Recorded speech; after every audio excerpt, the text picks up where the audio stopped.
Бая студена. Аз замръзвам в момента. Много смел. Виж, виж, виж.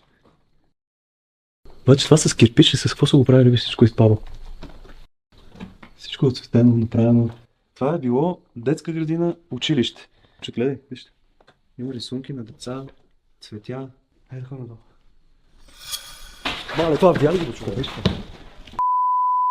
Виж тук, бе. Ти ли на стрес на така, бе? Има. Топ-аут. Ти ли си кълпазанина? Виж какви му са перата отзад. Човек, ти представяш си някаква убита къща? По средата на нищото някакъв гълъб стои на някакъв рафт.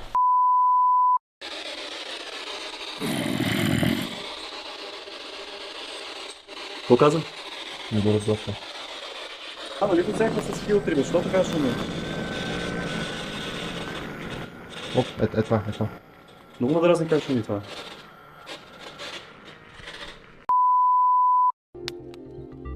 Събрахме малко дърва и решихме да прекараме остатъка от престоя ни тук, край огъня.